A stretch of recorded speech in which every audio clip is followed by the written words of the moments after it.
Hello, Tim O'Kelly, and I just want to take a few minutes to work with you on what's your story? And that's not a TV show. What's your story? But before I jump right into that, I want to just give you a little quick introduction, a little background about myself, if this is our first time to be with each other. I started my development in 1988, of personal nature, right? Personal development, taking courses, learning about myself, where I hold myself back, what are my strengths, what are my weaknesses, back in 1988, and had such a mind-blowing experience in 1988 in one weekend that I decided to do personal development for the rest of my life. I have trained many thousands of people all over this country and Canada. I train instructors now to go do great work all over the world. So this piece that I want to talk about right here is it's actually can be fun, yet it is so vital to the creation of any dream that we want. So let me just start with this.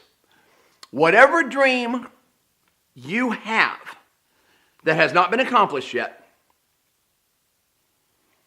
you have a belief, you have a story about you that doesn't fit that dream. Period. Done. Here's an easier way to say it. If you don't have your dream yet, the reason is you don't believe it. You want it, but you don't believe it. James Allen, what the mind of man can conceive and believe he can achieve. Okay, so this is vital. If we don't have the dream, we don't believe it. We don't believe ourselves. And what I mean by that is that you have an identity. You have a story of you, but the problem with this story is it's in the subconscious mind. It's not in the conscious mind. You don't walk around thinking your story. You created your story when you were very young. Part of your story might be, I'm just not one of those kind of people. I'm just not a big dreamer. I'm not smart enough. I'm not good enough. I'm better than everybody else. I'm more important than everybody else. I can do this. I can't do this. I'm shy. You know, all these words that we use to define ourselves. Even this one. Have you ever heard people talk about how they're not a morning person? What do you mean you're not a morning person? Oh, I'm better at night. I stay up late and do my best work at night. I'm not a morning person. Did God make morning people and did God make night people? I don't think so. The only reason we have those struggles in the morning of waking up and all that and being on is we believe that we're not a morning person. Everything goes back to what you believe about yourself. That's another way of saying, what's your story? Right? So let me give you an example of how this worked for me. This is only a few years ago. I really started taking a look at my health.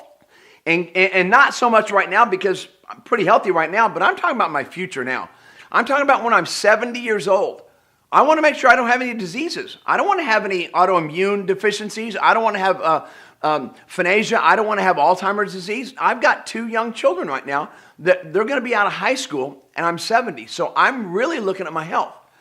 So I started really applying better health and I struggled with it. And I couldn't figure out, because I've never really had to work on my health before.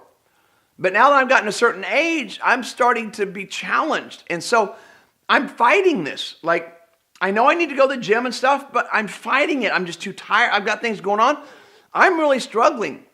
And one of the things I finally got through this thick head of mine, no matter how much personal development we do, is the reason that health was this challenge for me was I have an unconscious story about myself that I am sick.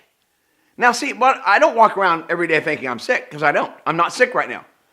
But what I'm talking about is an unconscious story that when I was young, I was very sick. I was asthmatic. There were 2 times I almost died. And so hospitals, going to a doctor every week, getting shots. Not everybody else around me was. So I created a belief, I created a paradigm that something's wrong with me health-wise, that I'm more of a sickly person. I've got to be taken care of, right?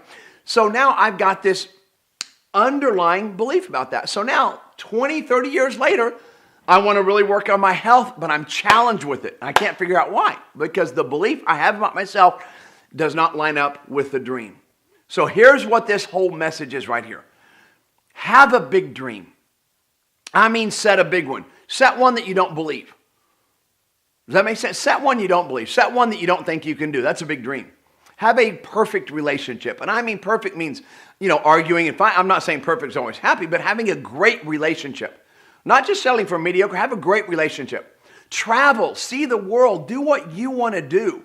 Set up your own hours, have your own, whatever it is, set a big goal.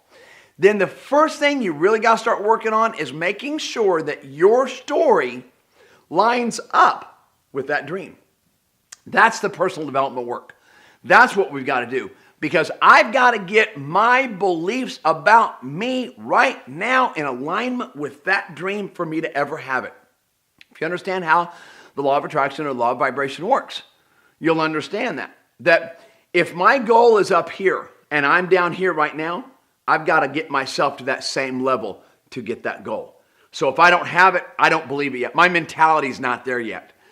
Same thing in my relationships. My relationships were a struggle most of my life, and I always had that story about I'm just not very good at relationships. I met a young lady who's got some high principles, some morals, raised with good family. I had struggle family. She's raised from wealth. I did not have any wealth. So for me to be in a relationship with her, I didn't want her to come down to me because she wouldn't. She's a better woman than that. I had to elevate myself. I had to mentally mature. I had to change my story about myself. Instead of keep that same story about I'm just not good at relationships, just love it or not, you don't like it. For me to have this relationship, I had to raise myself up. That's what this is. What's your story? Make sure your story's in alignment with your dream. And you know what? How you do that? You start by right now believing a different story about you. Right now, without any evidence, without any proof, without any identification to it, you start believing it right now. And how you know you're doing good is when you hear yourself saying that, you hear an argument in your mind. I am healthy. No, you're not. That's when you know you're on the right track. I am beautiful. No, you're not. You know you're not. You've looked at yourself in the mirror and you think you're ugly. That's when you know you're doing a great job.